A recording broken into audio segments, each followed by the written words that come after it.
Okay, councillors, I apologise for our lateness. It is after 9:30. You right, Dave? Yep. We're on track, Dave? All good? Thumbs up, man. Councillors, before I open the meeting, I will make, as we are, and councillors aware of the passing of our staff member yesterday.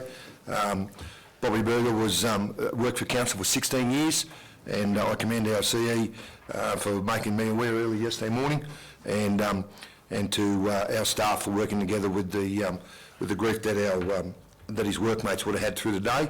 He was professional and offered them all the assistance that they could, and Terry, so thank you for doing that, and it is top priority. So, councillors, out of respect, I'd like to observe a minute's silence for Bobby Berger, please.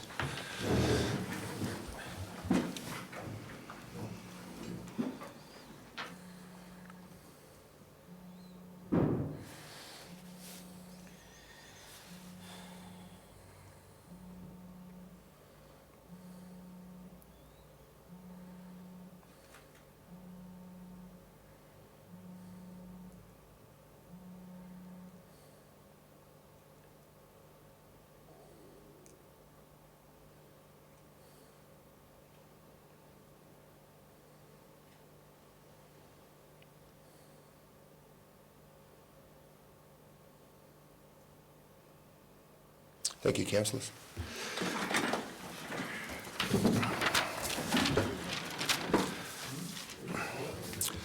Councillors, I open this our October meeting and welcome everyone, as always. Before I start, I do wish to congratulate Fiona Keneally on your appointment as our new in the engineering department. What's your official title? How about that? So welcome, and you've been here for a while now, but to have you in a permanent position is absolutely fantastic.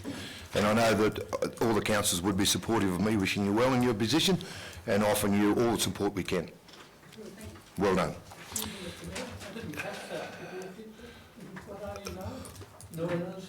It was for the position, councillor, in the engineering department. So Fiona's been successful in that and as a permanent position. So she's now the head of that department. That's what I want to know, Director of Infrastructure. Infrastructure. Engineer, let's call them, but anyway. But it's all good. But do welcome.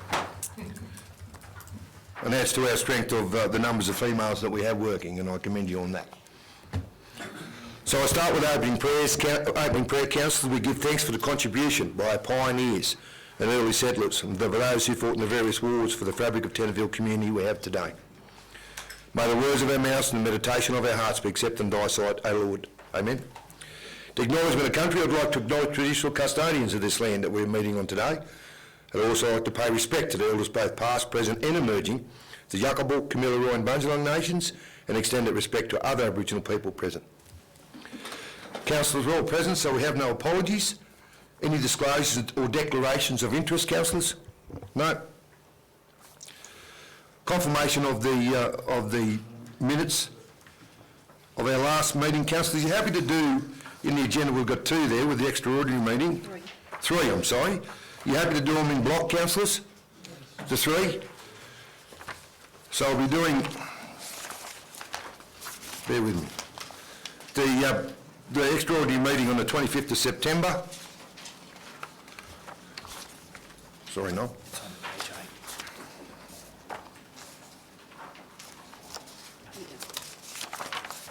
Here, right. Apologise. The minutes of the following meetings at Tenterville Shire Council extraordinary meeting 25th of September 2019, the ordinary council meeting 25th of September 2019, the extraordinary council meeting 17th of October. Councillors, would someone who was in attendance at those meetings like to move that they are a true and correct record, please? Councillor Forbes, I thank you. Second by Councillor Rogan, and I thank you. All in favour? Again? Carried. Thank you. Tabling documents, councillors, urgent, late and supplementary business, councillor. We do have a few which I'm accepting. Urgent motions. I will deal with our first one. Councillor Petrie, yes? Would it be possible to do them after your mayoral minute? Might be more relevant. Happy to, if you wish, but we have community consultation with the public access in there. Sure. So I don't think Councillor Petrie, and I do appreciate your question, that my mayoral minute, it's mainly referring to the media release from our state member. So I'm happy to do the urgent motions first. So I will. Okay. We have a motion from Councillor John McNish and Councillor Bronwyn Petrie that the motion reads that the management of Tenterfield Hospital be moved to the jurisdiction of Northern New South Wales Local Health District. Councillor McNish, you happy to move that along those lines? Yes, sir. Yep. Councillor Petrie, you happy to second? Yes. Do you want to flag some amendments to this? Okay. So what I'll do, councillors, that's the first one, the urgent motion. Councillor McNish being one of the authors of that, you happy to present that motion? Yes, Mr Mayor. Yep. You got the floor.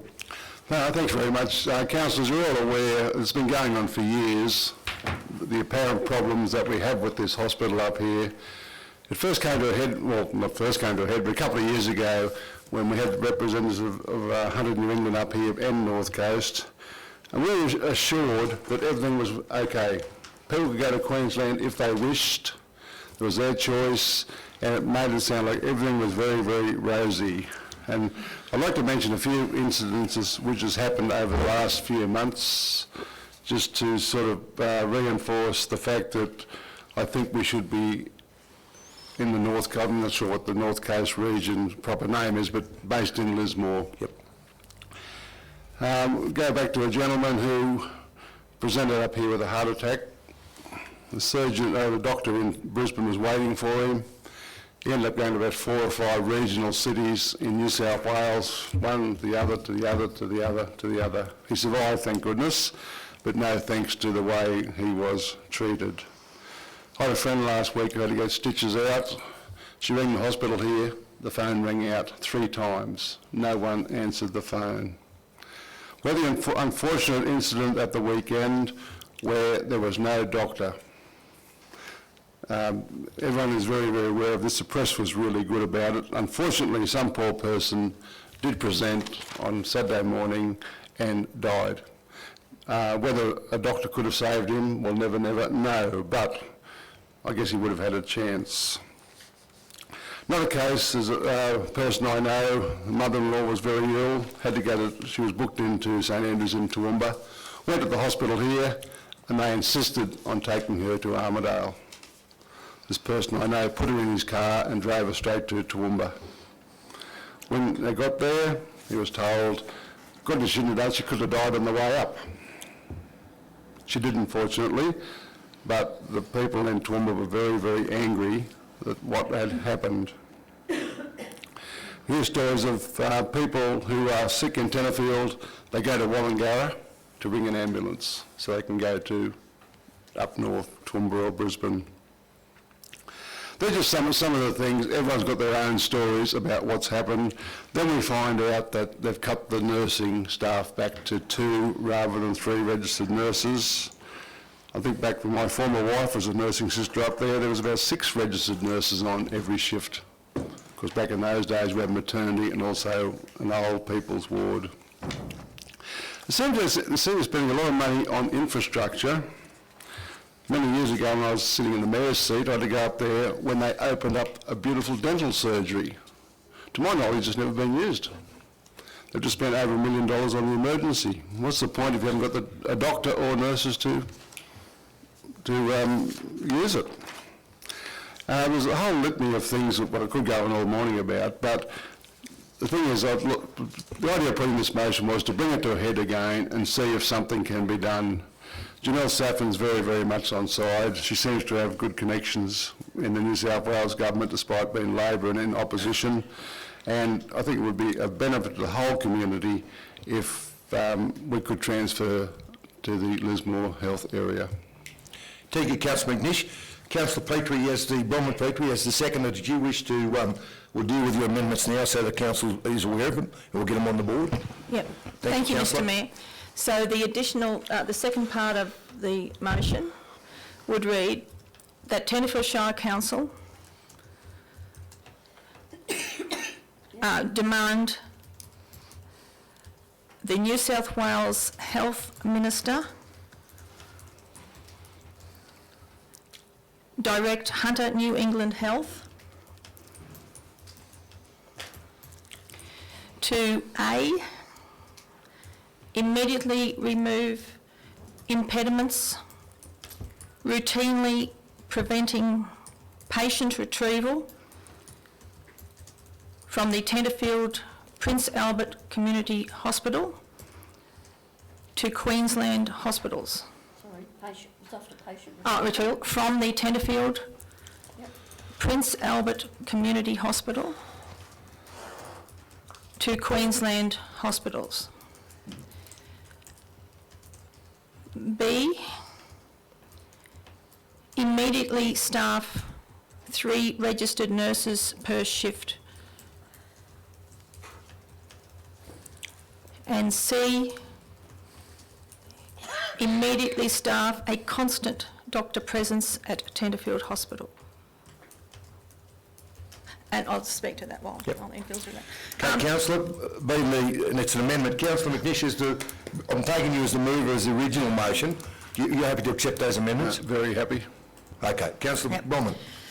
So on both, it was reported that there was no doctor from last Thursday. That's actually not correct. There was no doctor from Tuesday night at 8 o'clock until Monday night at 8 o'clock. So that's 6 days this community had no doctor at that hospital. We also, as we know, because of what's been happening up there, that a lot of the nurses have resigned, and so therefore agency nurses are having to step in. So, and were people aware that after the doctor, with no doctor present, on Wednesday, the new emergency department was opened? So unfamiliar surroundings with some unfamiliar nurses, no fanfare with this fantastic new emergency department, no doctor on site, and not only that, but the health service manager was also absent for this period. So you had 2 poor nurses up there dealing with all this. Now, in that time, there was patient retrieval had to go elsewhere,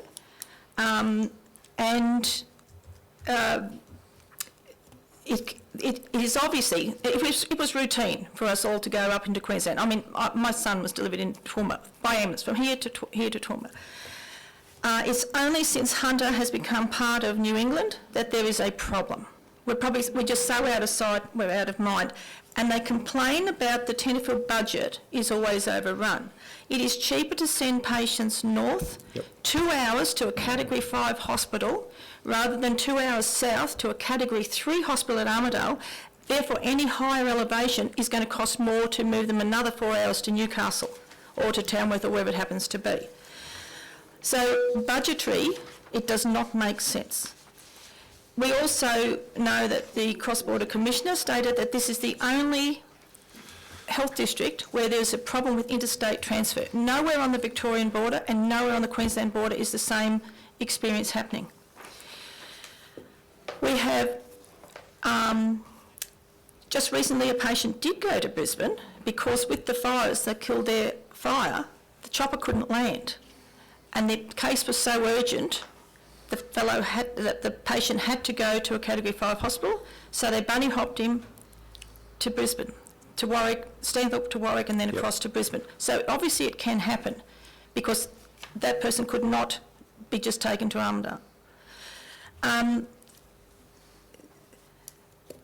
The North Coast, much as a lot of people don't really necessarily want to be part of North Coast, we know that they send nothing south.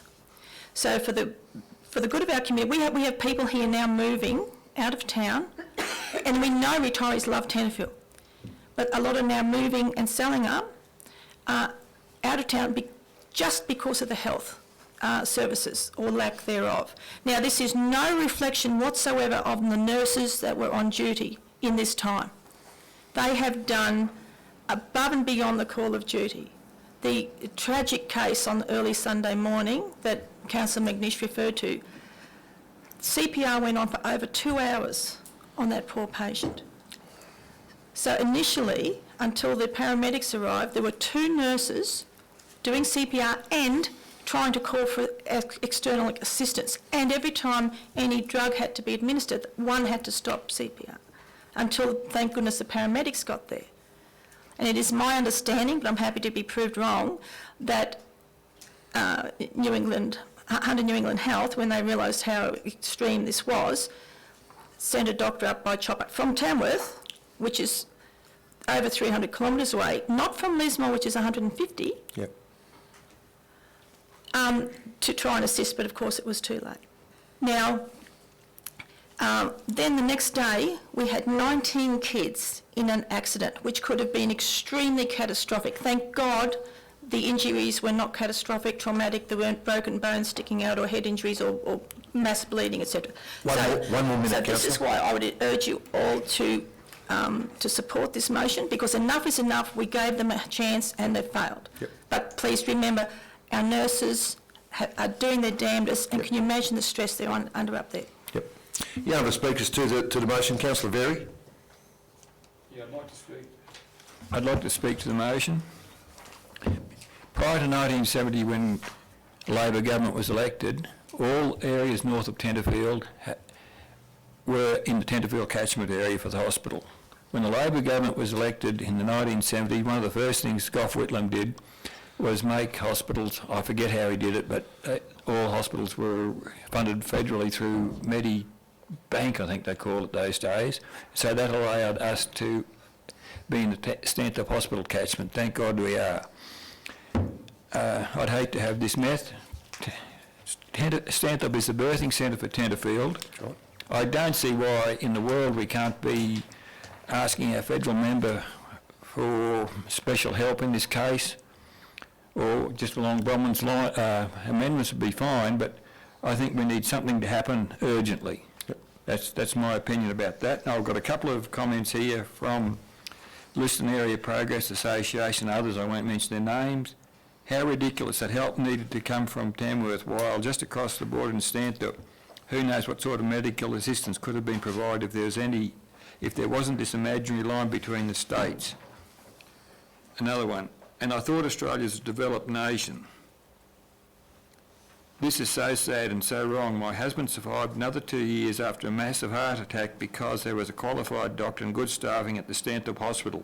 This is from a Liston resident.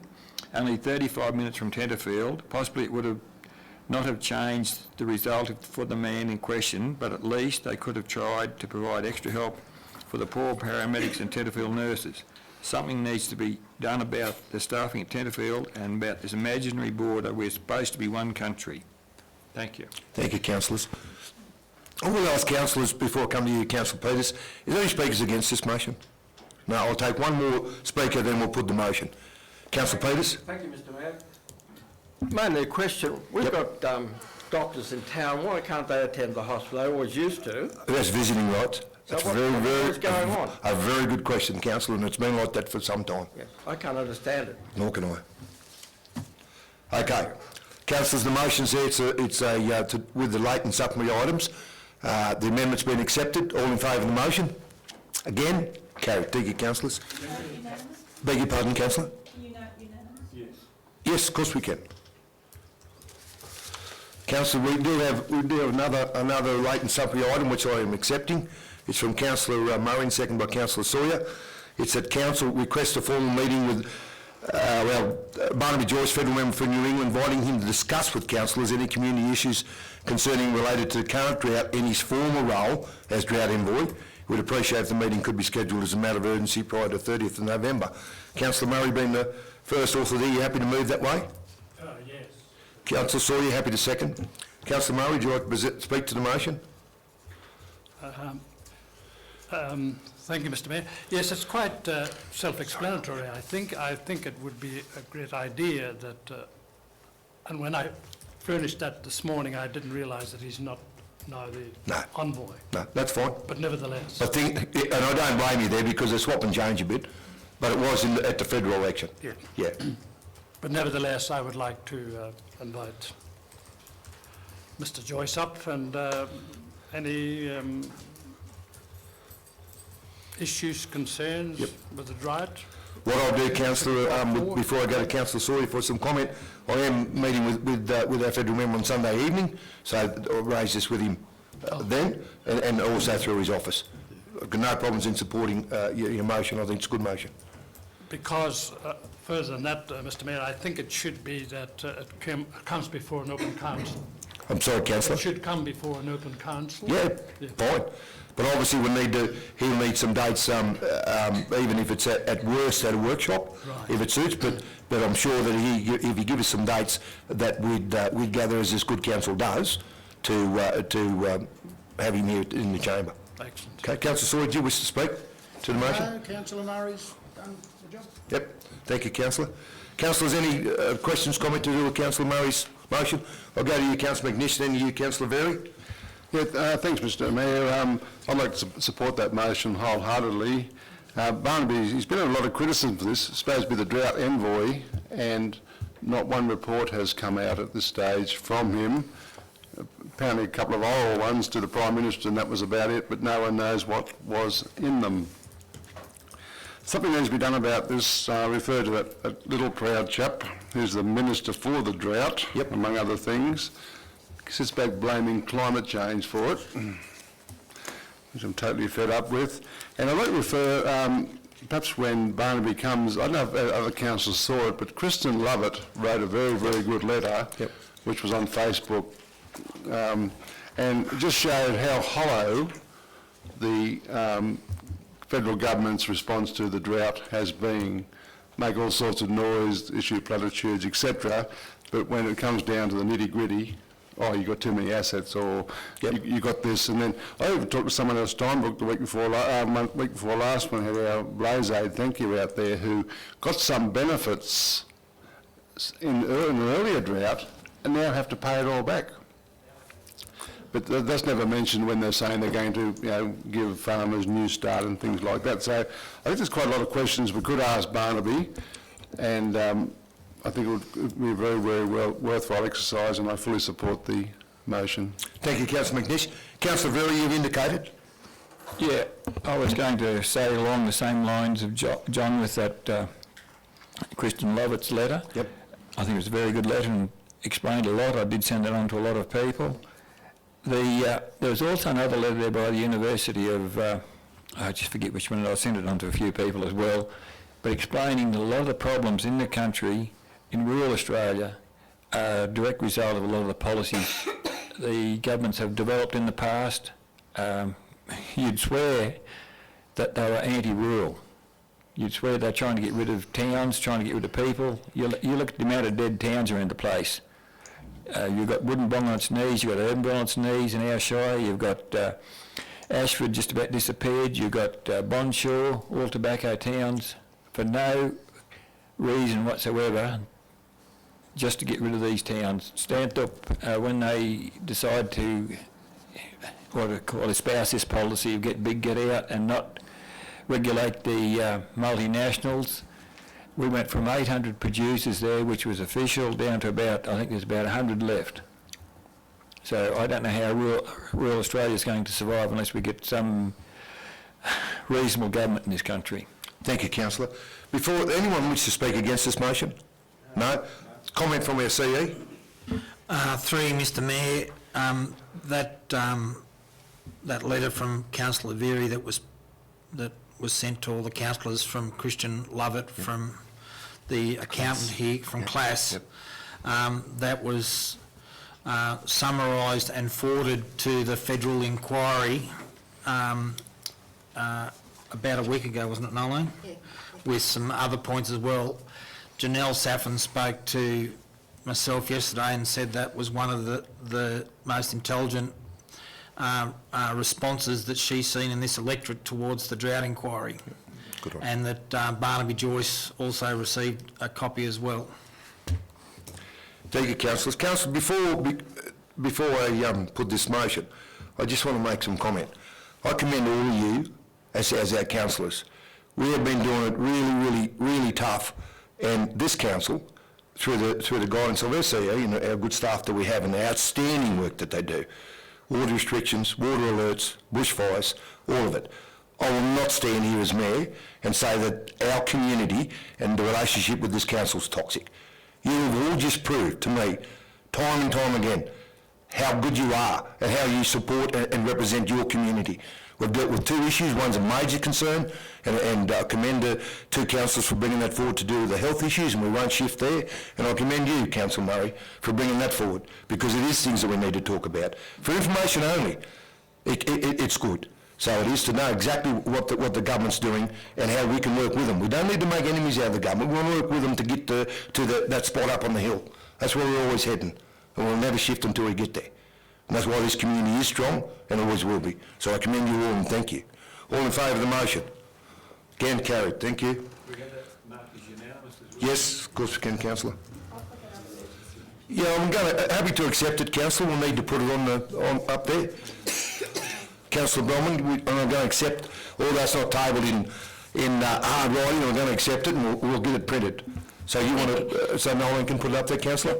So it's that Tenterfield Shire Council shows compassion for Shire victims of the September-October bushfires by issuing 3 emergency waste vouchers per impacted household for disposal of damaged materials.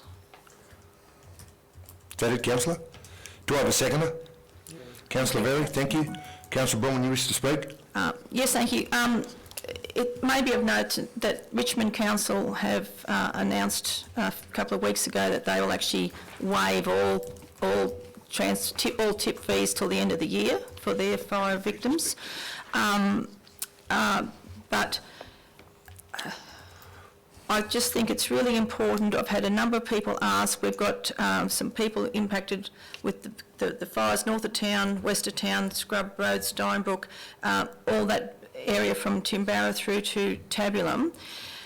Some stuff has already been disposed of. Some people did have insurance. Some people have got Office of Emergency Services Management assisting, but there's still a big void there. So even just the issuing of 3 emergency, they've got to be special emergency ones for the impacted people for disposal of damaged goods, will just help those people. I mean, we often ask the state government and federal government for assistance when we're suffering bad circumstances. So I think we should do the same thing for our impacted people. And just as a matter of note, the federal government that's come out with the assistance, $1,000 per person of impacted, etc. You've got to be killed or injured, or your house has got to be destroyed, or suffer significant internal damage. And they're now telling people, which is the first time ever, that to receive that $1,000, you've got to show that you have replaced the materials. Now, for a lot of people, they need that $1,000 to replace some of those materials. So it is just extraordinary, and this is the first time that has happened. So I just think that for those who need it, special emergency waste vouchers, or if people are feeling extra kind, we can avoid all tip fees till the end of the year like Richmond, but I think at least 3 emergency waste vouchers per impacted household would be something that would help these people. Thank you. Thank you, Councillor. Councillor Vera, I'll go to you. You're the second of this urgent and late motion. Then I will go to the comment for some from our CE. Councillor Very. I'd just like to support in this respect. I had a letter from one of the constituents in A Ward the other day about helping RFS members. He thought it'd be a good idea if we could give them rate relief, and I pointed out how many actual members are in the Shire, and I thought it'd be pretty well impossible. But at least this goes some of the way to helping some of the victims, at any rate. Thank you. Thank you, Councillor. Mr. Seah, did you want some comment on this? Yeah, and it's quite timely that this comes up, because there's 2 addresses this morning. One's from David Council on largely on the stormwater question that was raised at the council meeting, and my chat this morning is going to be on strategic asset management and living within your means. I would strongly advise council to accept a report on the impact on this prior to arbitrarily making a decision that could financially risk the current life of the Bunabanu waste facility that's about 2 years. In the report, which is in the confidential section, there's a report there this month to spend many hundreds of thousands of dollars to buy a bigger machine for the Bunaboo waste cell such that we can extend the life of it. And I can see the reason, and look, compassion is what is the glue that keeps the community together. But I would prefer a bit of thought go into it, what the long-term impact is before council makes a decision, or at least be able to provide that information to council so they can make a decision based on all of the facts. So to our CE, if this motion risks the life of the Bunaboo landfill, or potentially, my point is the rubbish is still going to go there. This is about whether the people have to pay, not where the rubbish is going to end up.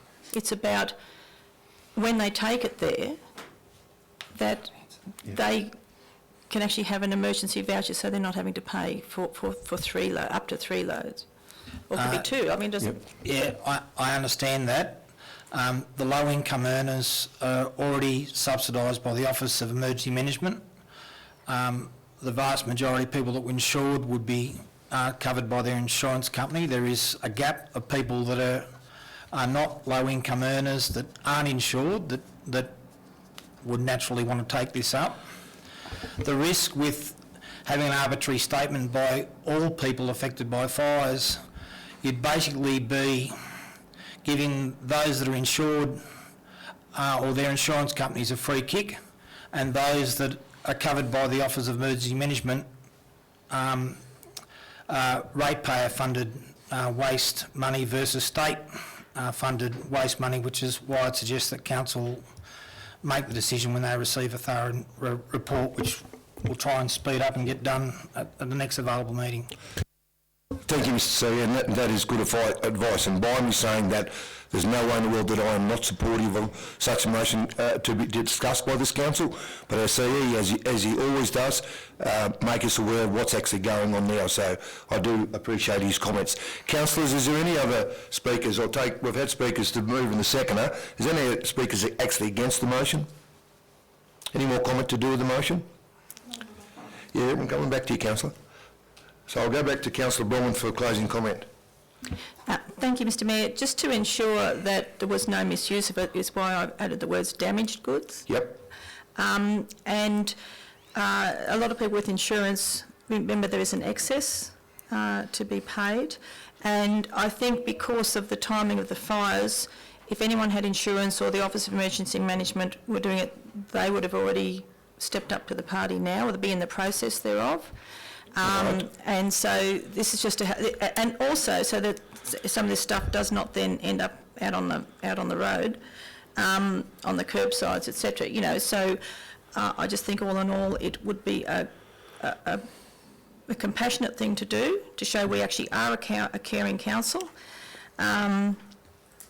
If people are doing the right thing and taking the rubbish to the dump, it's going to end up in the Bunaboo landfill anyway. This is purely about the payment thereof. And remember, we did give up to $1,000 each for 2 community sporting clubs to dispose of fire-impacted materials at the last council meeting. So I think some of these individuals have got far less capacity to pay. Thank you, Councillor. Councillor McNish, I do apologise. Did you wish to speak to this motion? Because I did take that as Councillor Bronwyn's closing remarks. Sure? I do apologise, Councillor. It's just a comment, but there's no consequence. Okay. Councillor Sawyer, apologise. Thanks, Mr Mayor. Just to clarify, the CEO has just asked us to consider the report I'm going to speak to before that. we Yep. vote on the motion, Yep. and you're about to ask us to vote on the No, motion. I'm going to mention something in a minute. Very good. Right. I'm pleased that you're aware. Councillor, what I was going to offer you, like the motion's there, and great motion, and to your second, Councillor Very. Do you wish to, and we need to respect our CE's comments, to leave this one lay on the table until we get the report? Okay? That's today. Yes? Okay. You happy with that, Mr CE? We're working with Yeah, you. it's up to council, but my sentiments are that sometimes what appears to be the right decision in the immediate, when you go through the minutiae, you realise that it's got its advantages, sure, but it's also got its disadvantages, and it would be better for council to consider all of the substance of the report rather than just those that are on the surface. Okay. Righto, so Do we just want to leave that laying on the table, councillor? So the mover and the second are happy with that? Due to the comments from our CE and waiting for more information, can we just note that? Okay? Okay. Thank you, councillors. Righto. We now will move on, councillors, to the community consultation, and we do have two presenters here.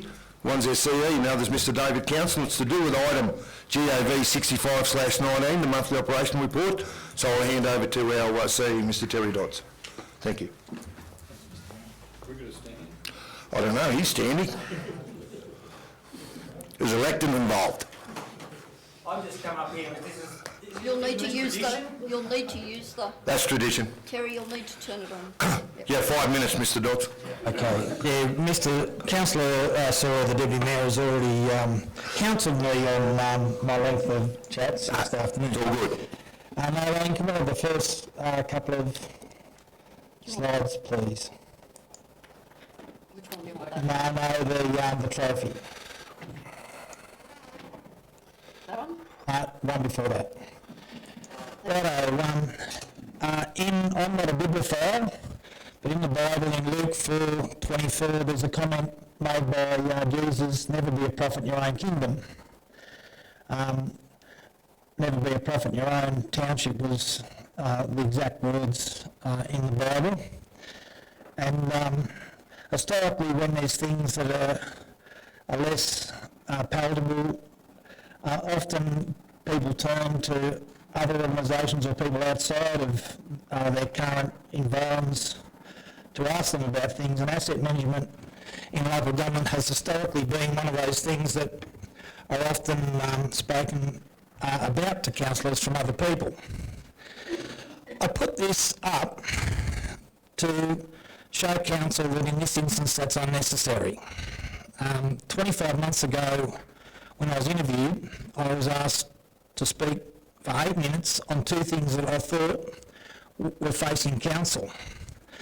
The first thing, and I wish I was wrong with this, was that I told council that they had a huge problem with timber bridges. And 3 weeks later, Beary Creek Bridge snapped in half, and we've had a bypass in since about a month after that. The second thing I spoke about for 4 minutes to councillors was the fact that our long-term financial plan was misaligned to the long-term asset management plan. Just after I left my previous employer, which was Bega Valley Shire Council, as a result of my stewardship and creating an asset management section, the Transport Directorate was awarded the #1 prize in the country for engineering excellence on asset management. And that's a copy, that's the words on the trophy, if Nolan goes to the next one. And that's the trophy itself. Now, the Institute of Public Works Engineers of Australasia looked at the work that I've done at Bega, and I wrote quite a lengthy report on it, with another person called Gary Louie. It was a 900-page report, and it was summarised in 13 half pages, so basically 7.5 pages of what council had to do with their assets. The Institute of Public Works Engineers of Australasia saw it in such a light that they awarded Bega Valley the National Gong for excellence in engineering in relation to asset management.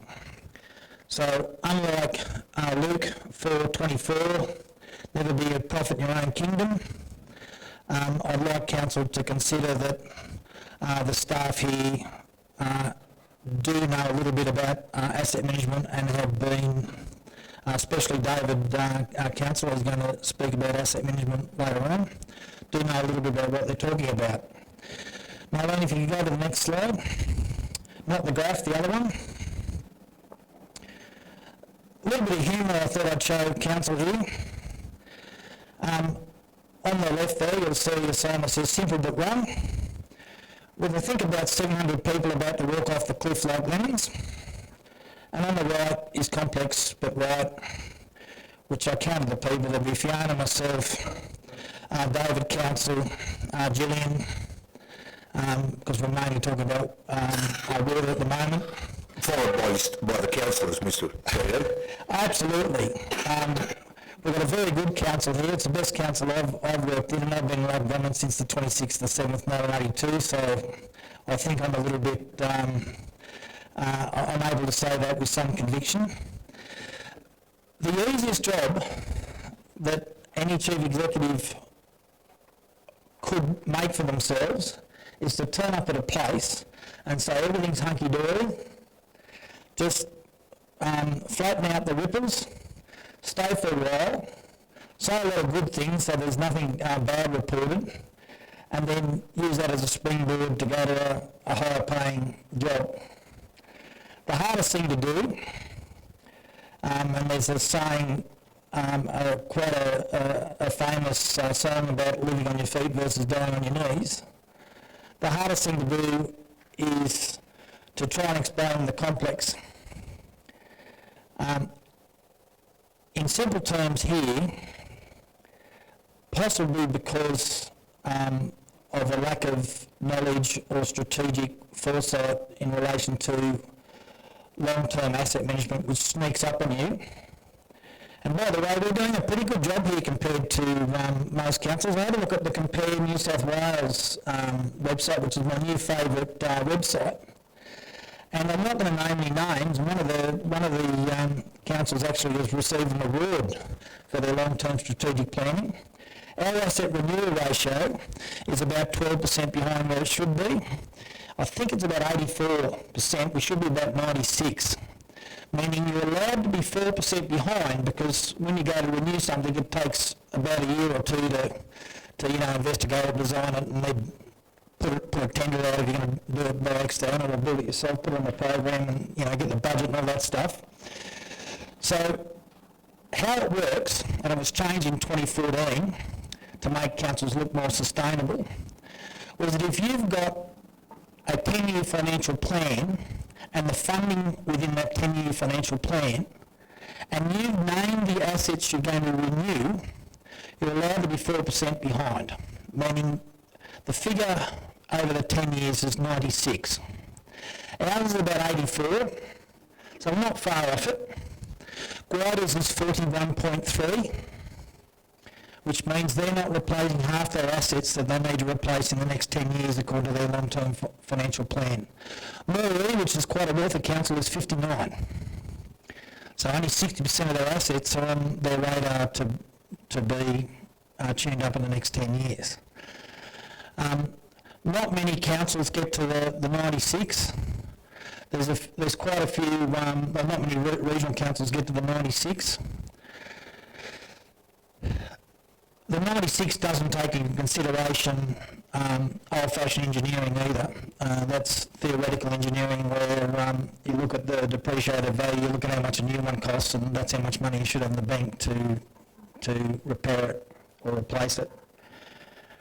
I'm old school, and with respect to Mr. David Council, I would suggest that he'd be old school as well.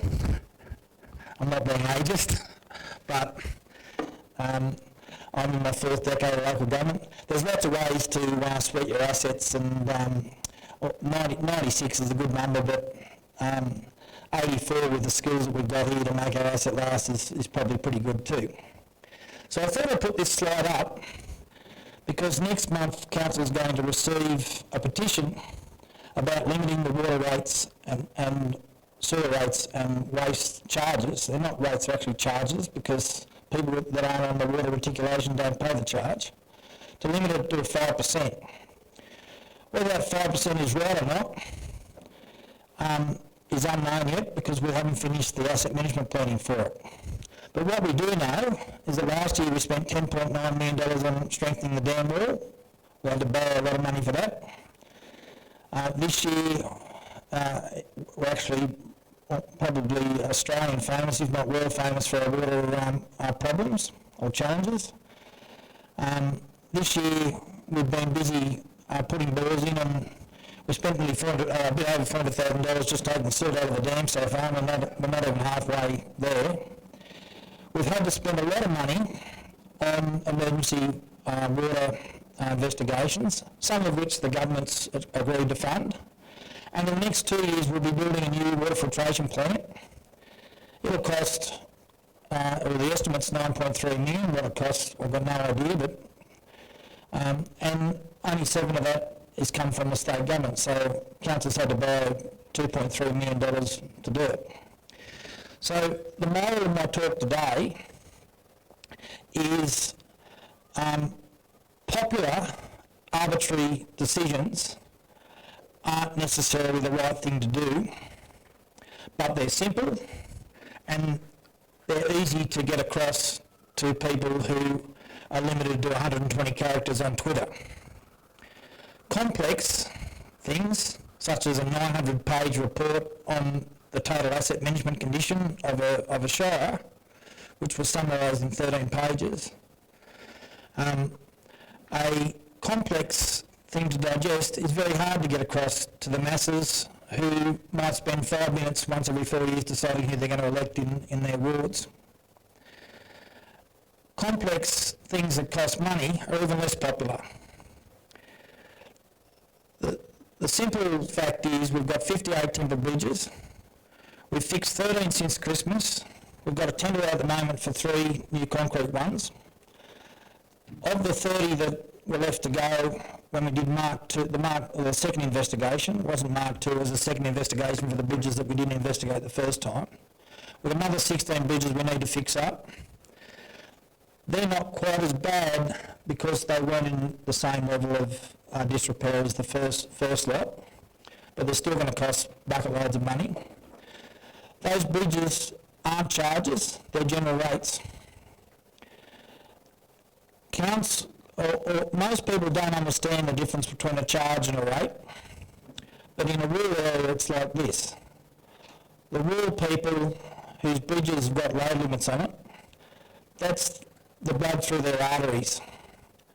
If the general fund is required to prop up the water fund, the waste fund and the sewer fund, that money comes from real bread and butter things, such as fixing up and unclogging their arteries, which in this instance just happens to be timber bridges. As an ex-mud doctor or geotechnical engineer, I did that for a while. I'm confident I can teach our staff all the tricks in the world for paved and unpaved roads to keep them going pretty cheaply. And due to my experience, I disagree with the theorists in relation to sealed and unsealed roads. Because if you've had to build them for so long with such little money, you learn the tricks. So I'm pretty confident about that. I'm also confident that we've got the right people fixing up our timber bridges at the moment. And I'm confident that even if we didn't, we could get them whenever we wanted. We've currently got an ex-director of infrastructure doing some, assisting us with some concrete bridge works, Dennis Gascoigne.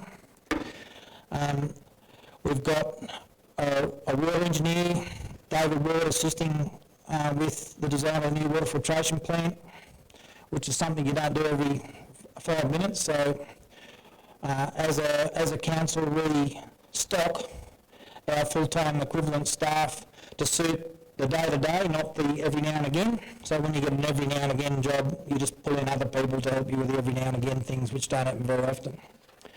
The last slide explains where we're at the moment.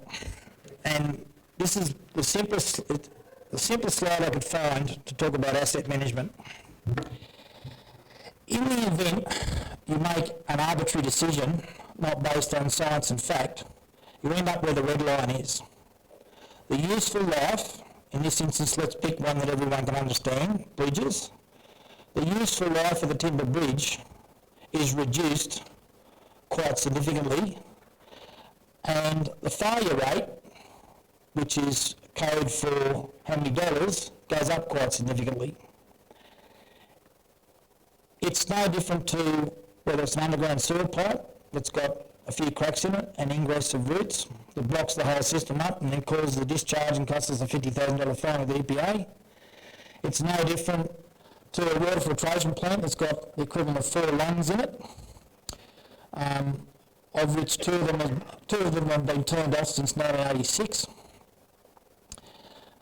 It's no different to a reseal that is due every 12 or 15 years, that's 20 years old and it's so full of holes that the pavements then fail, and instead of spending $8.50 a square metre, you're spending $26 a square metre lime stabilising it and then resealing it. This is a hard message to get across to the public. It's even harder to get the message across to the public that in making the tough decisions, you're actually saving money, in which case you can spend more money on the fabric of the community, which is the social and the community things that they love so much, like sporting facilities, theatre, cinema, libraries, and all the things that everybody uses from week to week and actually put some thought into, versus the things that people use from week to week and they don't even know they've used them, like driving down a road or drinking water out of a tap. So the blue line is best practice asset management, which extends the time that you get out of the asset. And whether this is a ship or a toothbrush, it makes no difference. Any asset that is fixed before failure, you get more life out of, and it's a lower unit rate cost. And resealing roads before the pavement fails is a classic example of that. It's 8.1 times cheaper to reseal a road than rebuild a road. And I've been through the exercise 4 or 5 times, and it's never more than 9, it's never less than 7. So the old comment, a stitching time saves 9, is pretty accurate in relation to assets. So I understand that people are doing it tough, and I understand that raising any charges isn't the most popular thing to do. In relation to asset management, it might not be popular, but it might be the right thing to do depending on what you need to do at the time. It's quite strange that we've currently got a petition with about 700 names on it so far saying we don't want the water rates, or charges, sorry, water charges, sewer charges and waste charges risen, where we've got less than 2 years of life left at the Bunnabanoo cell. It's going to cost $4.1 million to put a new cell in. We've got an 89-year-old water filtration plant about to be replaced. We're in the middle of a rip-roaring drought, and in reality we had 15% of water left in our dam.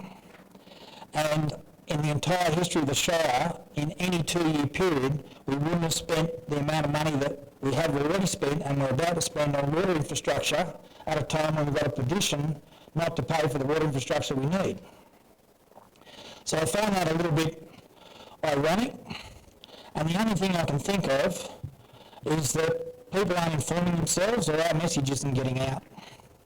And the stitching time saves 9 is a good message to get out. The more grey or dark side of me suggests that people do know the message but don't mind someone else paying later on, or don't mind someone else picking up the tab, such as the New South Wales State Government. We have been extraordinarily, almost spectacularly, lucky in relation to grants because we were in the right spot at the right time for the perfect storm. I've never seen the amount of money come to a council like we've got in the last 12 months, and I'll probably never see it again. We can't become complacent and think that we're going to get an extra $23.4 million every time that things go wrong, or whether or not a member can just turn up with a $7 million cheque for a new water filtration plant. We've been lucky, extraordinarily lucky, but we can't hang our hats on that and say, well, it's okay, next time something happens, the state government will bail us out.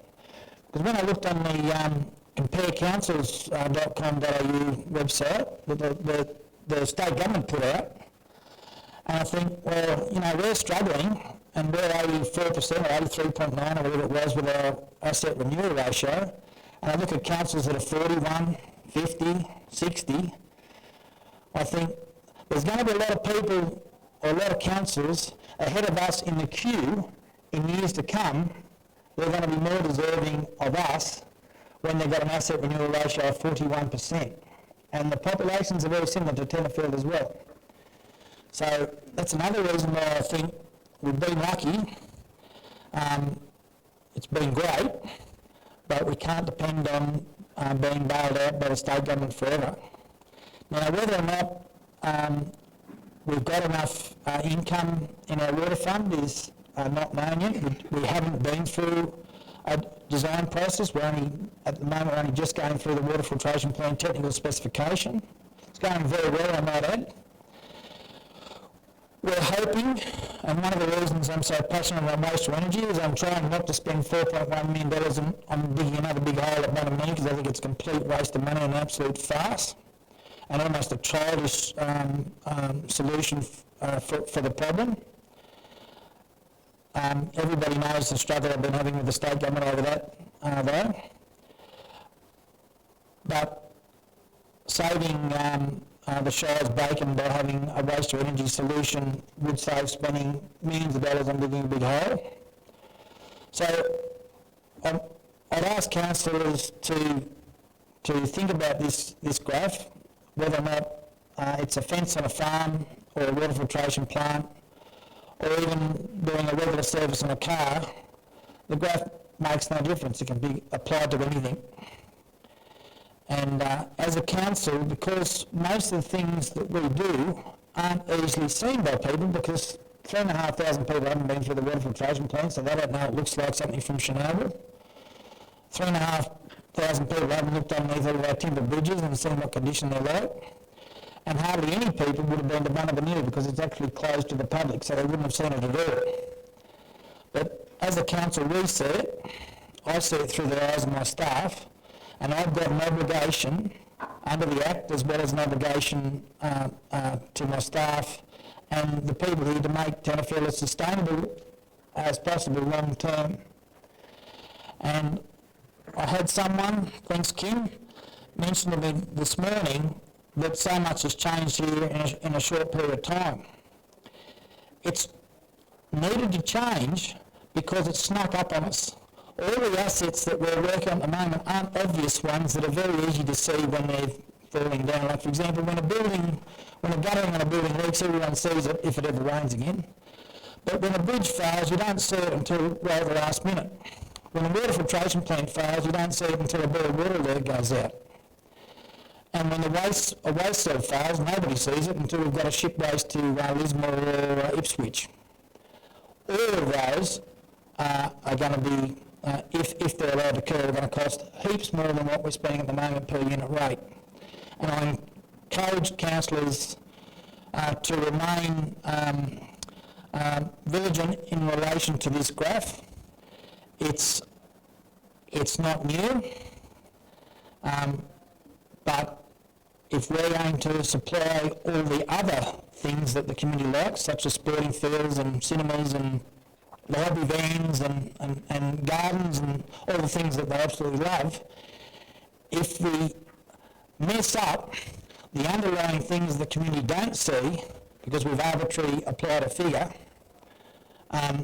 we risk messing up the things that the community do see, and they won't see it until after we're gone though, because strategic asset management doesn't bite you in the immediate. It won't bite you today if you don't go and put oil on something. It won't bite you tomorrow. It might not even bite you for 5 years. But when it does bite you, it's exponential and we won't be able to afford to pay for it. Thank you. Thank you, Mr. Seag. Councillors, our next presentation is the Manager of Asset and Program Planning, Mr. Dave Council. Please stand and welcome Dave to our chamber.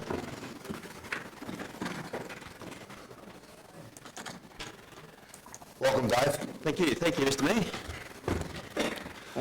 Thank you, councillors, for your time. I'm dealing with the stormwater in the Tennefield Shire, and I appreciate that the original question was probably more directed to urban stormwater, particularly in Tennefield, but I've specifically broadened the scope of this presentation just to give the idea and get that idea across that stormwater is not just in one particular area, it's not one particular problem. It's a catchment issue. It actually covers the whole region, and those catchments contribute to the urban stormwater issue. So basically, if we look at our typical stormwater assets, we have timber bridges, as Terry's just said, concrete bridges, culverts in the rural areas, causeways, curb and channel in the urban areas mainly, culverts in the urban areas, and then we have also things like gross pollutant traps, and there's detention basins, although we don't actually have any. Next one, please. The timber bridges, briefly, we've all heard of the timber bridge issue and we know how it's going. We're dealing with it through a number of strategies. Not so much the timber bridge issue here I want to raise. I just want to raise the point that the timber bridges within the environments of Tenterfield Township and Urbanville, those timber bridges are carrying stormwater into the town. So what we do with the timber bridges, we can just go and replace them. We can do something quick just to replace a timber bridge, but we should consider what the impact of the stormwater is, where it's going, what's going to happen downstream, what's going to happen upstream, water quality, those sorts of things. Thanks. There's also the concrete and steel bridges. Now, these include culverts that are over 6 metres in length along the head wall. So a bridge can actually be determined as being a bridge structure, even though it's only a couple of foot off the ground. If it's a long structure that takes a lot of water, it's still deemed to be a bridge. At the moment, even though the timber bridges is our main focus, it's been the main focus of our team for a long time now in the council, we are currently commencing some detailed inspections on our concrete bridges. The concrete bridge is an issue that's going to be the next phase, the next generation's problem. As we're dealing with the timber bridge issue now, the next generations or the next 2 generations are going to come across the concrete bridge issue because they're all built about the same time, they're all going to fail about the same time, and as the Chief Executive, I didn't know he was going to give that presentation, but as he's just shown, everything's going to have its life. We need to use it to its full potential, but they will all expire about that same time. So that's why we're commencing some detailed inspections to look at what we can do to carry those bridges, the concrete bridges, through to their full life, but also to pick up when they're going to fail and what might have to happen before that. So those detailed inspections have commenced already. We'll also be considering the long-term maintenance risks and also then the financial implication, which will be the big one, because concrete bridges do cost a lot more to replace than just patching up a timber bridge. This one. In the rural area, we've got typical culverts. Plenty of them. We've got about 4,800 odd. So they're typical in our rural areas. We see them every day, unsealed roads, sealed roads. But a lot of the culverts around the immediate environment of Tenterfield, say, contribute directly to Tenterfield Creek.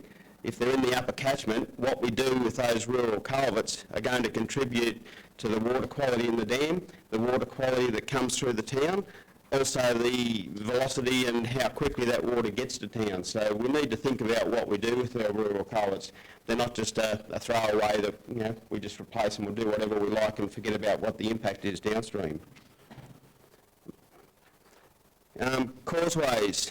Concrete causeways in the rural area, again, they're pretty straightforward. They're just where water has caused to cross a road, usually a concrete pavement with a slight depression through it. They're sometimes used in conjunction with a low-flow culvert, but they're pretty much in the domain of the rural area. Curb and gutter, so typically in the urban areas, Tenterfield particularly, what we call Type A is the standard upright curb, so there's about a 6-inch face, a small tray in front of it. We have almost 30 kilometres, about 29.7 kilometres of curb and gutter between Tenterfield, Urbanville, so we have quite an asset in that curb and gutter. Curb and gutter has a lot of benefits. I particularly like curb and gutter because it defines the carriageway. It's a safety issue then. It defines the footpath. You've got a clear footpath where people know where they can walk. You've got a nice clean edge to the road. It protects the edge of the bitumen from edge wear. And then it also quickly gets that nuisance water flow away. So it deals with the issue, drains the water away, and that's what we all want. Our problem is a lot of these things have benefits and negatives to them. So the culverts in urban areas, we have a number in Tenterfield and Urbanville, Liston and Legion, where we have single crossings across an intersection. So basically, they just carry the water from one table drain to the other table drain across an intersection. We have some large trunk drainage systems, mainly in the CBD area or around Tenterfield. Otherwise, we have isolated crossing points in some of the back streets where we've got a depression through the street. We need to allow for the major and minor flows. So it's a particular issue when we come to designing our new structures, but also when we're reviewing how we're going to combine the whole network of the drainage structure. So I'll deal with that a bit more further on. Usually with stormwater drainage, we allow for what we call a blockage factor. So we can put a pipe in the ground, we don't necessarily assume that it's going to take 100% of the flow. There's always going to be something happens where there's some blockage. And when that does happen, when there's a blockage, there's a bypass, what we call a bypass effect. So if the pipe can't take all the water, it's still going to go somewhere. Pardon me, water has a mind of its own. It certainly won't turn around and go back to where it came from. It'll find a way to keep going. So from that critical bypass, that can be the result of twigs and branches and leaves to get into either the pit surface structure, into the pipe itself, or even, as I mentioned there, the risk of hail. One of the implications, particularly around here on the northern ranges, we get the first cold front comes through and we get the hail dump, and that just fills the drains and blocks them up. The hail combines together and freezes, and the next thing we have is the downpour that comes after it, and the drains just won't take it because they're blocked up with the hail effect. So things like that, we have to be a bit smart when we're designing the stormwater, not to just say the water will get in there, but what are we going to do if it's blocked? Where's that water going to go to? So that presentation there is just an extract out of our map info system at council. Probably not real clear, but if I just mark up some of them, we've got the main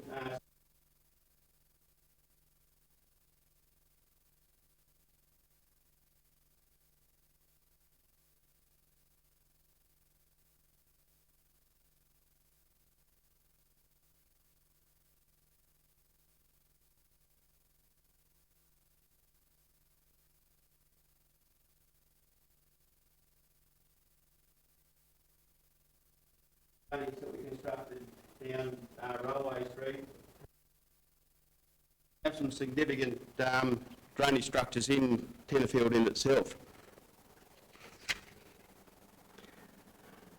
I mentioned the minor and major systems. The minor system is predominantly for the nuisance water, just so that we don't get our feet wet. It just gets rid of those nuisance rain events. There's also a safety factor that we can need to consider. So there's a given factor of the depth of the flow rate by the velocity of the water.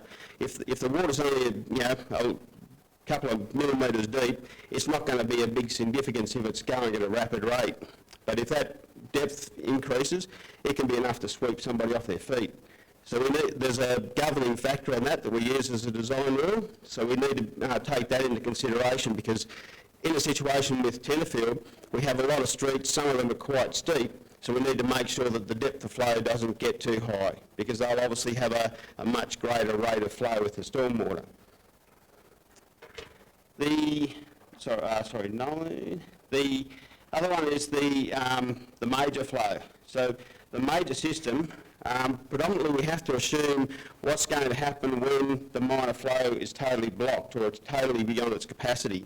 The minor system might only be designed for a 1 in 5 year storm event. There's going to be much more. There's always the odd one where it comes up to a 1 in 100 year or beyond. That's the major system, and we need to make sure that that's not going to impact on certainly public safety, but also property. So we also design for the major system, predominantly that's down the roadway, so that the road's completely full of water.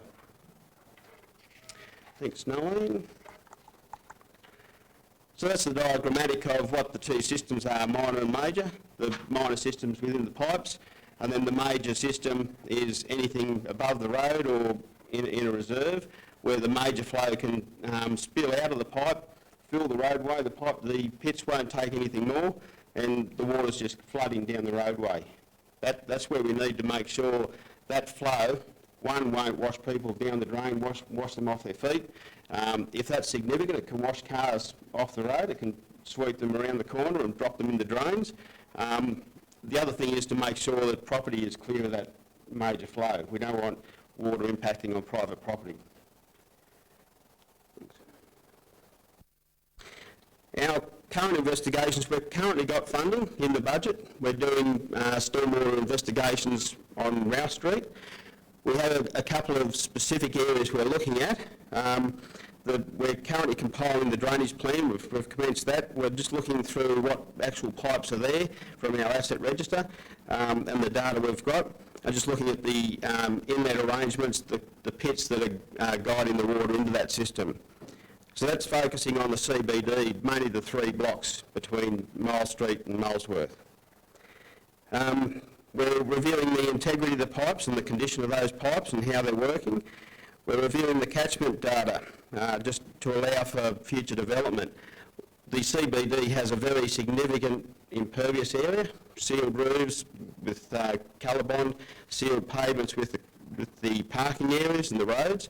There is still some areas though that could be developed, and what happens when we suddenly pick off one block here, another block here, and they get a house or a shed built on them, the entire area becomes sealed, and the runoff effect is quite significant. That water gets down to the main street a lot quicker.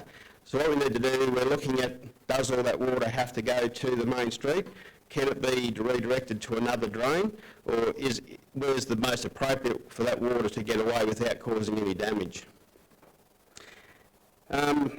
We need to consider the suitability of the structures. So the inlet structures, do we need more pits? That's probably one of the areas we need to look at. We have a number of systems within the CBD area where we have some significant drains. The drain going down through Federation Path, laneway there, is about a 600 diameter pipe, so it's quite significant. It's going to be on a steep grade. That's quite a steep grade going down the path there. But there's only about one pit in the street that actually guides to it. It has the drainage coming across from Bruxner Park, but in the main street we don't have series of stormwater pits to collect that and get that pipe going absolutely full.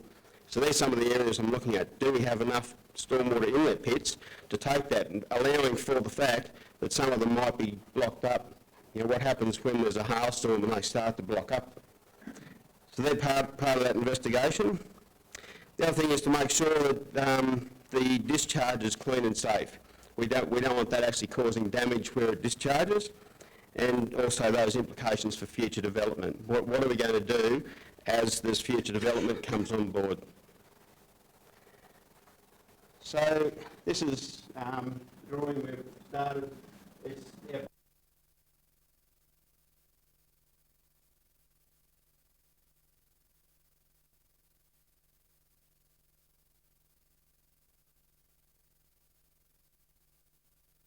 minor pits on the corners there to collect the water, but then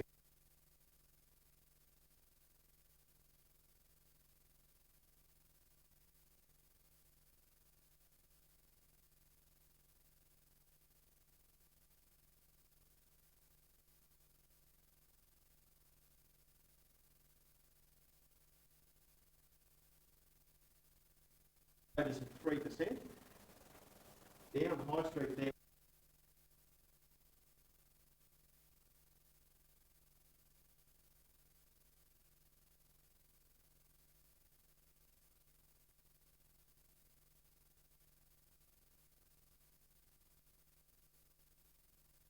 What we're going to look at is what happens in the upper catchment.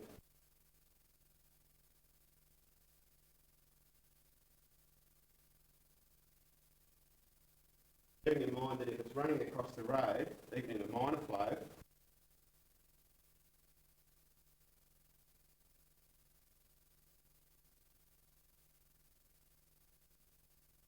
I'm sorry, while I'm there. So this is the other.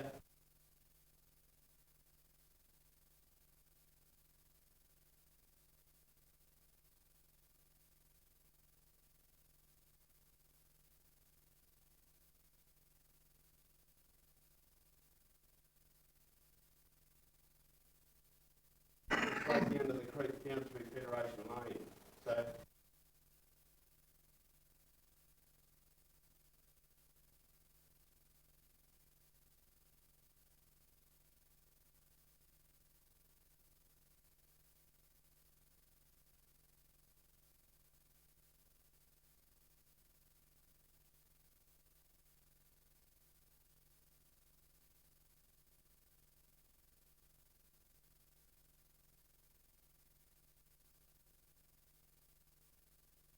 Anna Street is a bit more complex. Sorry, Miles Street.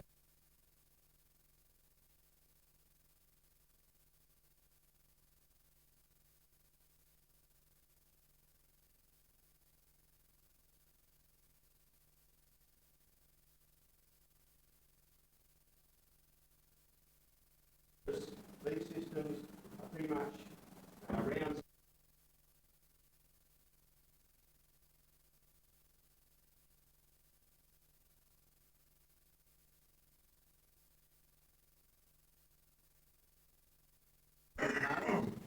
Concrete box culverts, probably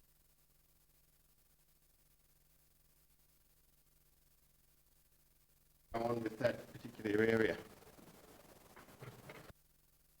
So that's a summary of what we're doing, where our current investigation is with the Rouse Street investigation. Gross pollutant traps.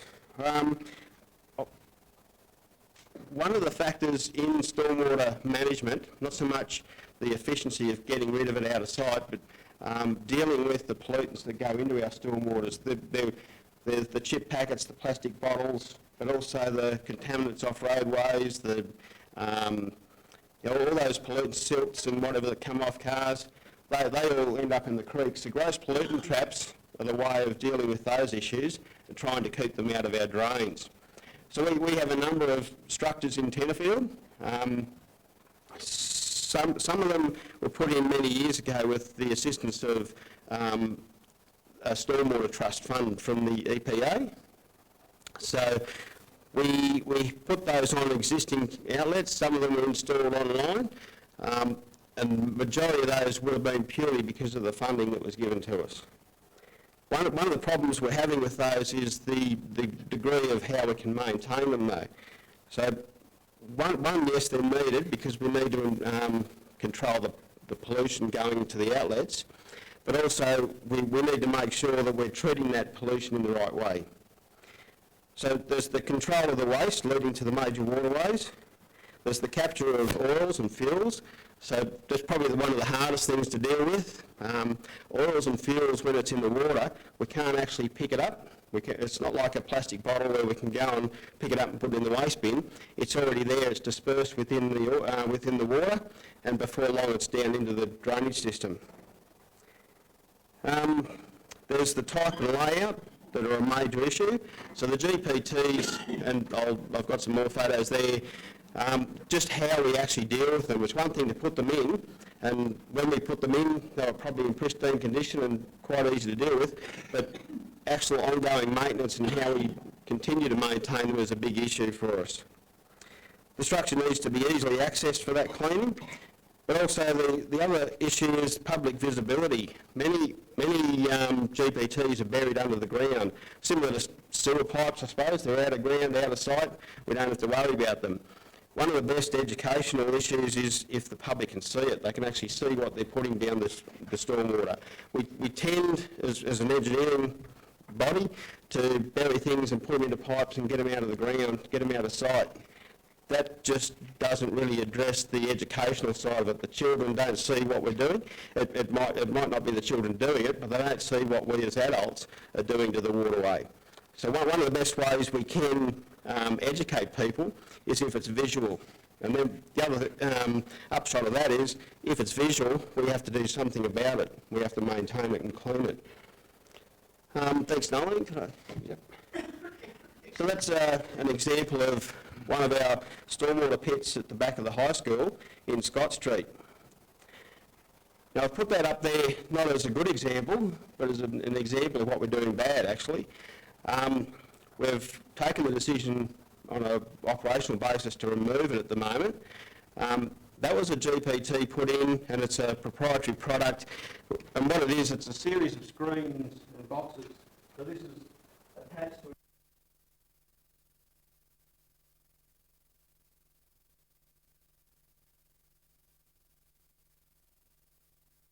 bolt-on structure onto the existing head wall. As you can see,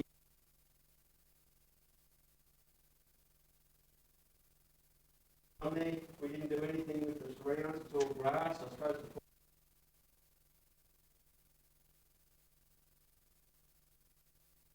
put it does what it was meant to do, picks out leaves, picks out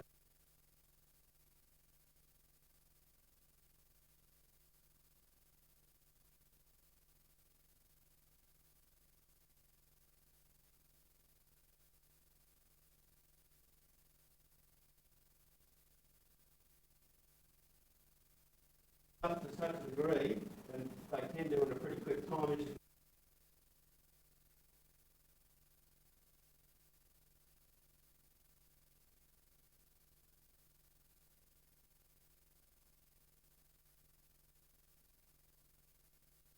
that situation, it's pretty much more of a hazard to anybody than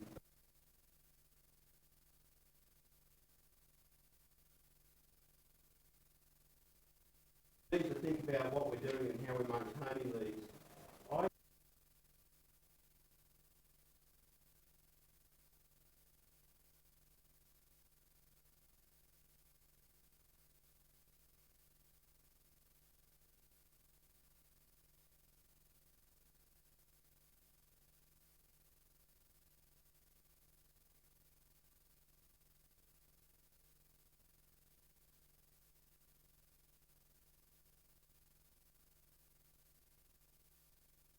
We need to be a bit smarter with how we design these things, I think. Thanks, Nolan. So that was one behind industrial estate. I think now I'm taking up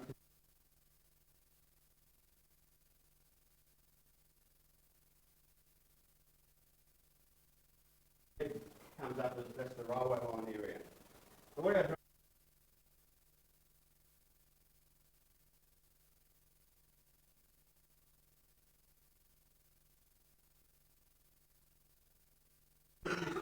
out into the railway land. This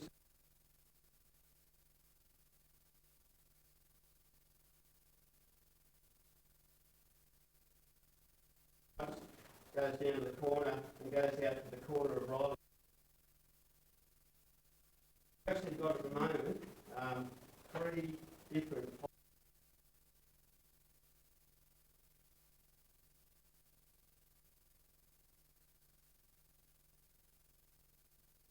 concern because from my experience, if you have any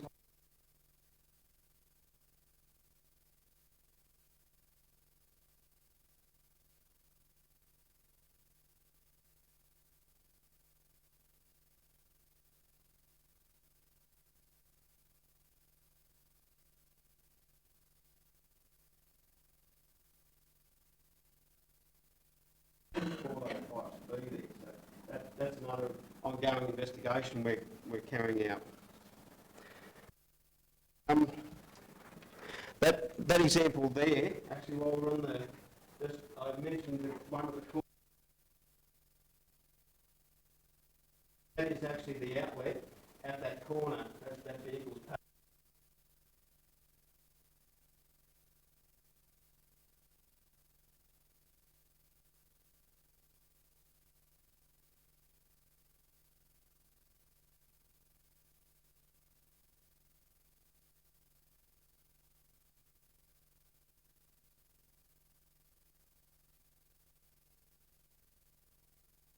Nice bell.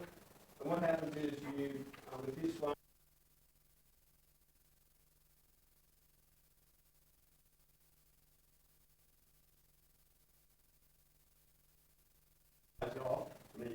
it up, take it back and come back and put a new one on.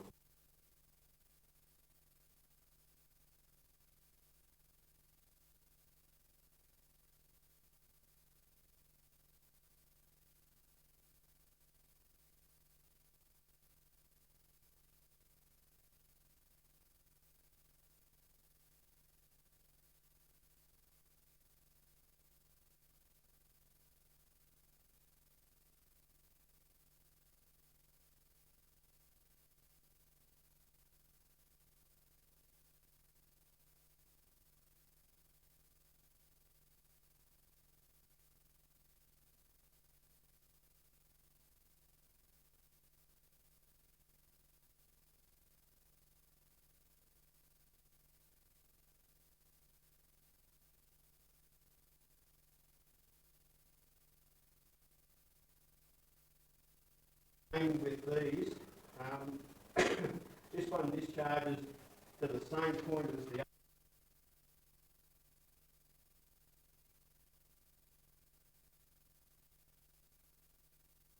Obvious thing we can do is combine that drainage into one.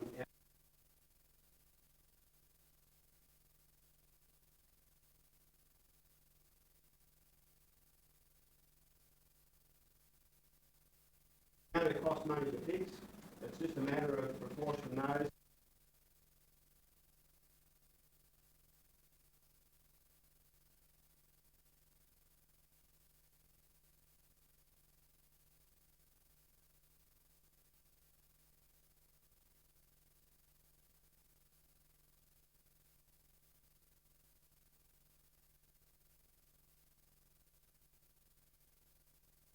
Area that is on the surface, maybe on a paved section of pull-off area within the road, so that we can run the street sweep around every week and pick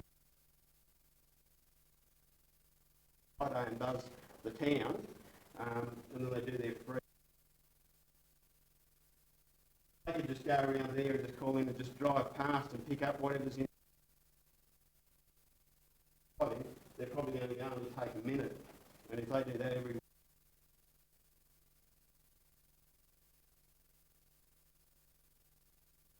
Thanks, Nolan. We're looking there at some in the back of town, in the back of the CBD. So where it's lying is just down the back of the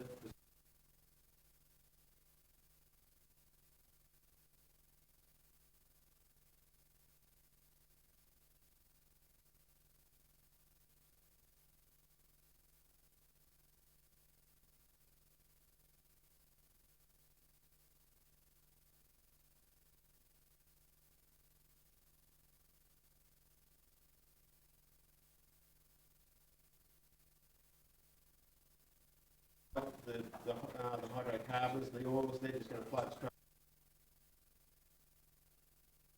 Brake system, put on it again. It's more of a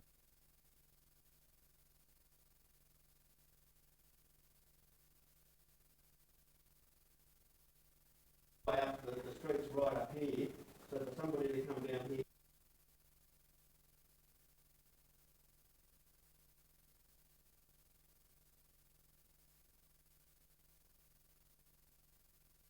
The other thing is that is probably opening us up to up. We're going to have to somehow get there, get it out, and clear. You can see that from that one, we're really reducing.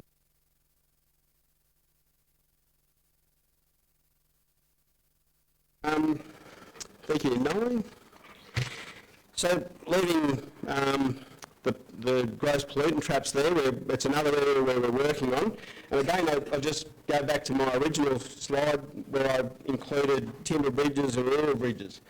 I see this as a holistic issue of stormwater in the urban area even. We have to consider all of the assets. We have to consider the facets of pollution control. We have to consider the environment.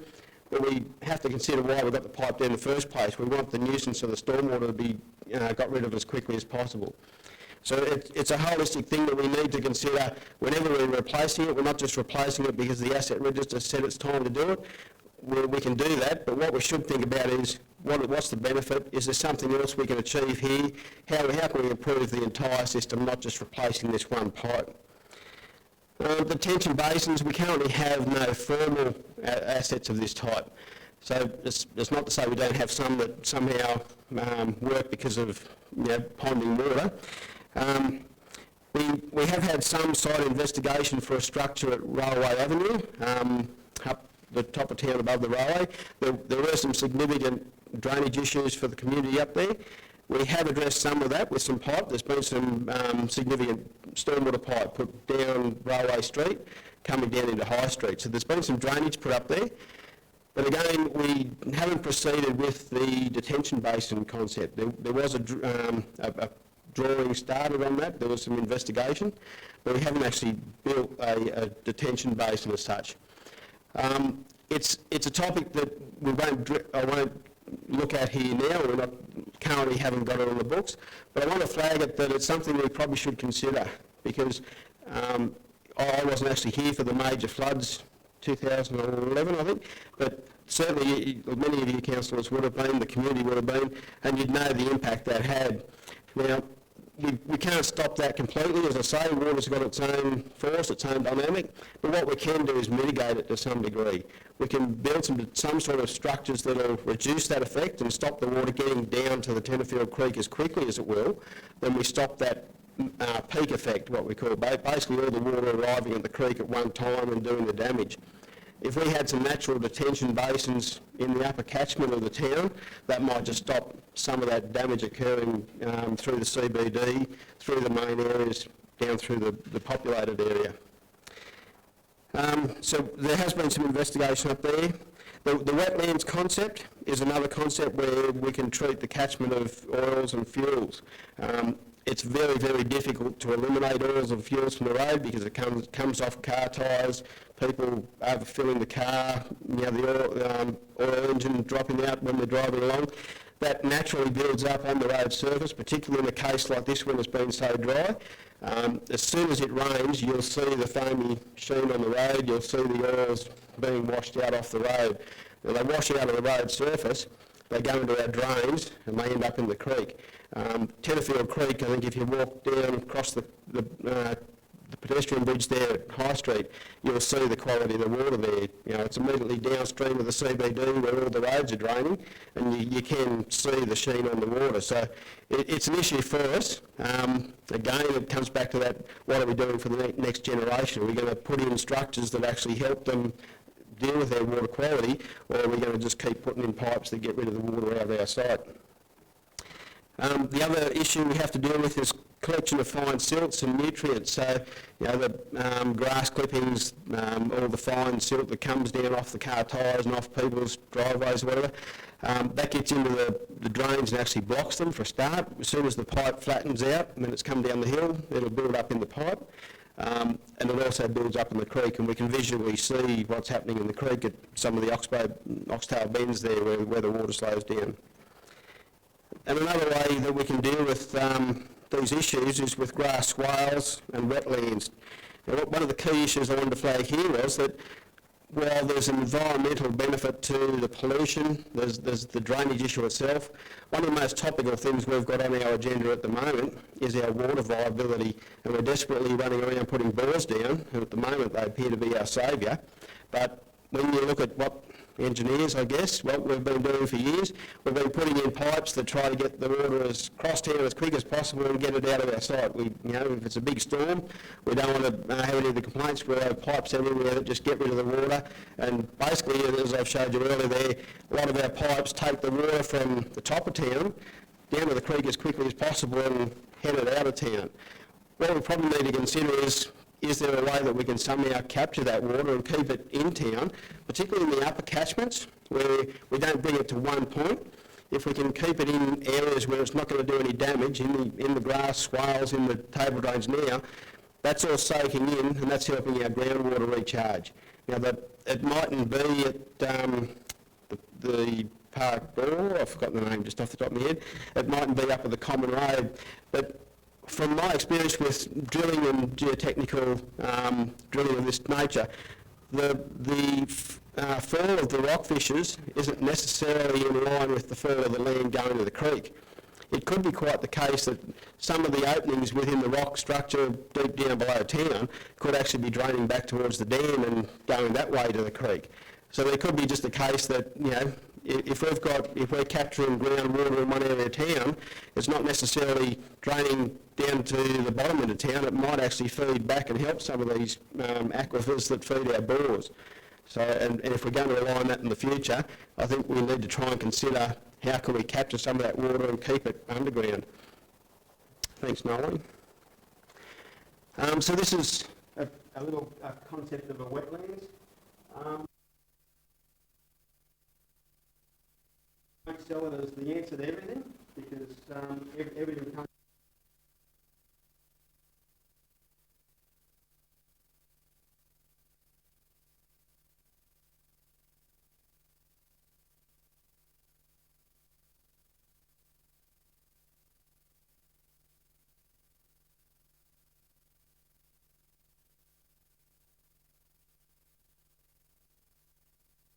Models and your obvious blues, then you can have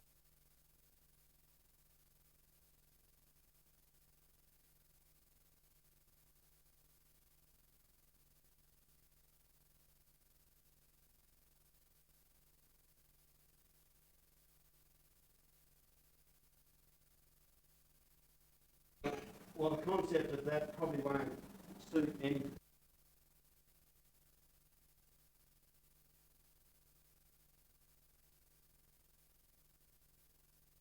Drains are working in town now. We don't have curb and gutter everywhere. I think curb and gutter is a great thing for the safety benefits.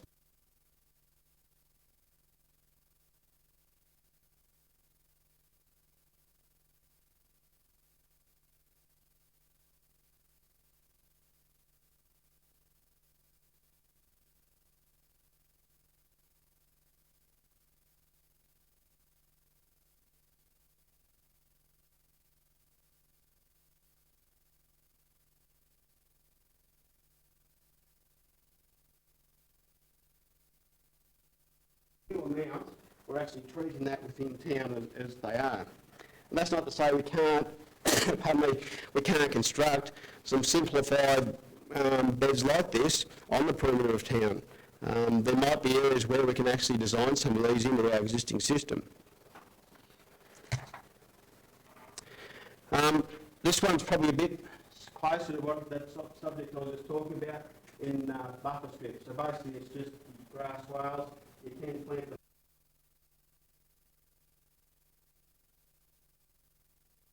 burying granite soil, we're in soil that's going to drain pretty well anyhow.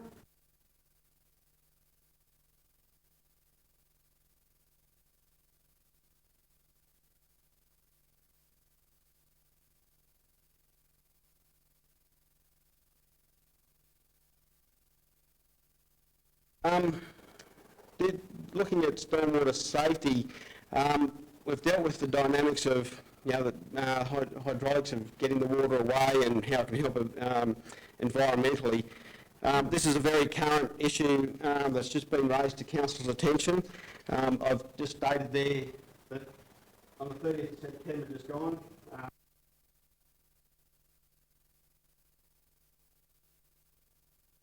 to a coroner's finding in relation to the death of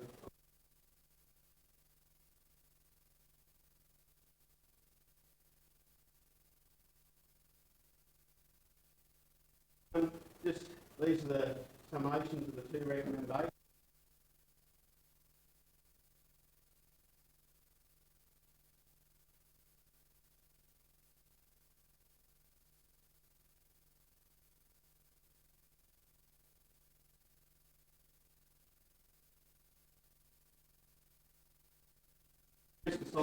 Assessment side of it is basically which ones are the most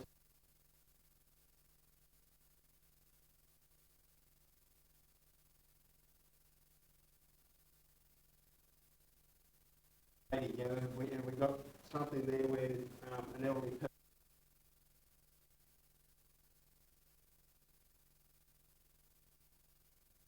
They're the things we need to look at. And the other one was that in conjunction with local government New South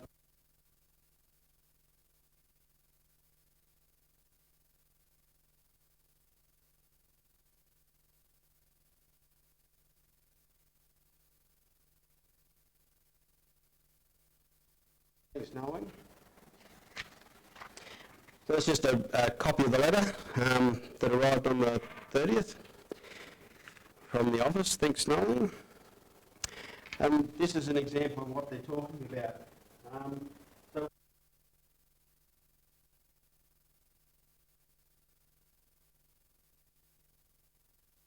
looking at is an inclined surface and graded.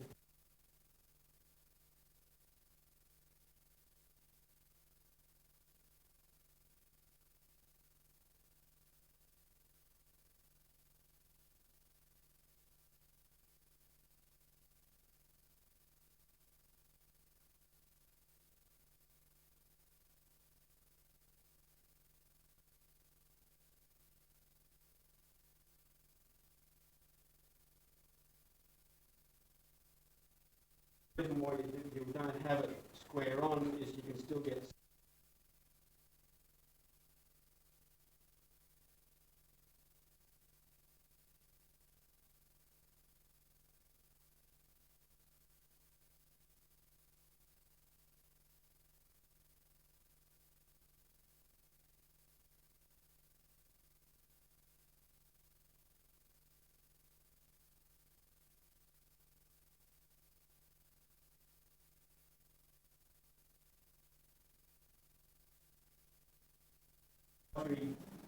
group have actually sent us the letter saying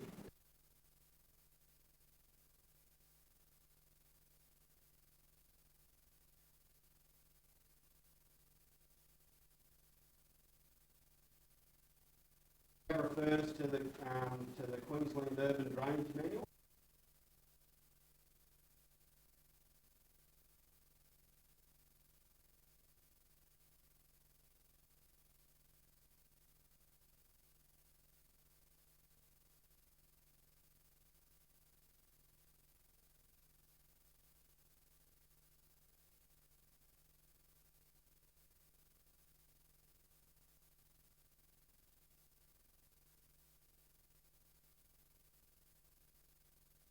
With mulch from a nearby nursery.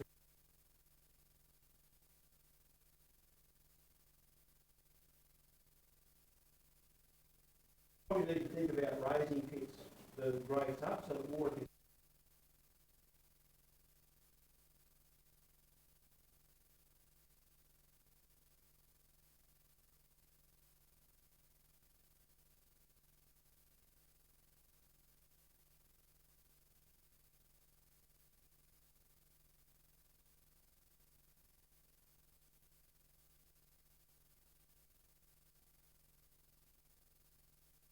Of how we actually put that together. Thanks, Nolan. Some improvement on our stormwater pits, having raised the unfortunate issue of the step.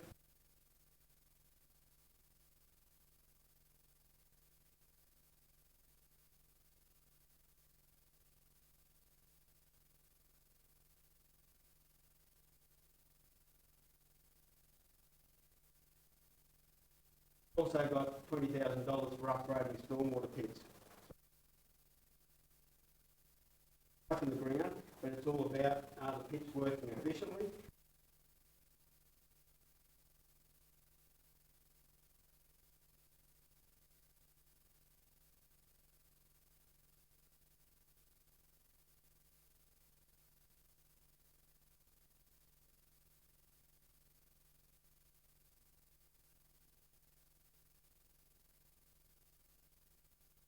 So this is actually, this is that one. To another opening. It's quite a large structure.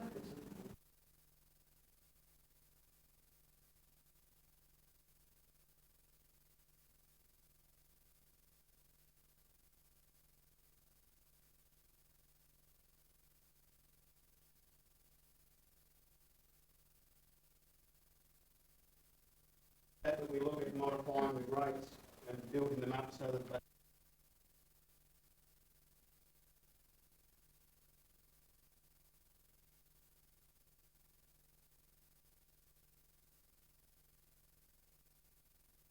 not going to have children or some elderly walking past there.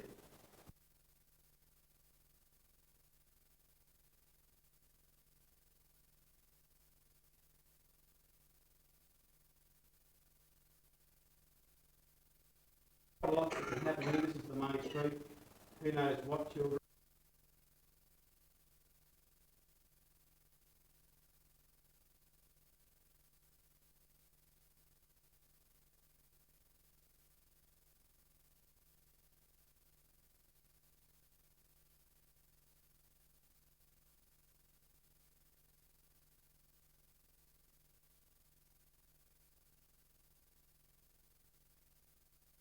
Thanks, Alan. So in summary, I'm sorry to have a time, but in summary, we've just got to make sure that our drainage structures are for safe access, the expectations of the community, and we all want.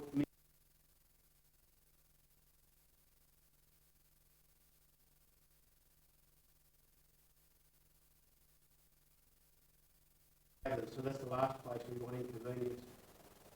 We